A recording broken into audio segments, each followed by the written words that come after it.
అలంపూర్లో కేటీఆర్ మాట్లాడుతున్నారు. లైవ్ లో చూద్దాం. మా శిక్షలు ఉన్నాయి, అలంపూర్లో ఉన్నాయి, వనపర్తిలో ఉన్నాయి, గద్వాలు ఉంటాయి, అంతటి ఉంటాయి.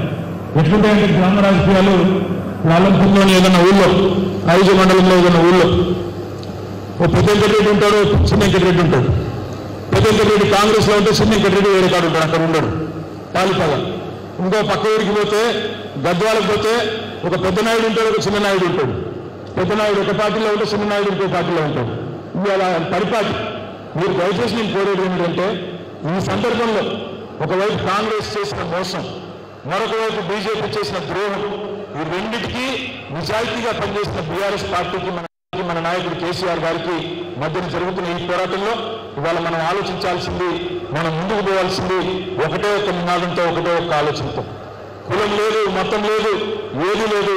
మళ్ళీ తెలంగాణ కంటూ ఒక గొంతు ఉండాలి అంటే, తెలంగాణ రేపు మళ్ళీ ఒకసారి మంచిగా బ్రహ్మాండంగా ముందుకు పోవాలంటే ఈ గులాబీ కండువానే ఈ తెలంగాణకు శ్రీరామ రక్ష అనే ఒక ఆలోచనతో అందరం కలిసికట్టుగా ముందుకు పోదాం.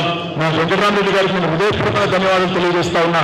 ఎందుకంటే అలంపూర్ తాలూకాలో ఇంతటి ఎర్రటి ఎండలో కూడా ఇంతమందిని పిలిచి, ఇంతమంది మా అన్నదమ్ములను పిలిచి ఇంత చక్కటి సమావేశం ఇంత ఆలస్యమైనా కూడా నిర్వహించినందుకు వారికి ప్రత్యేకంగా ధన్యవాదాలు తెలియజేస్తూ, మరి మే 13 నాడు జరగబోయే ఎన్నికల్లో మీరందరూ కూడా తప్పకుండా మన అభ్యర్థి ఆర్ఎస్ ప్రవీణ్ కుమార్ గారిని గెలిపించాలని కోరుకుంటూ, జై తెలంగాణ.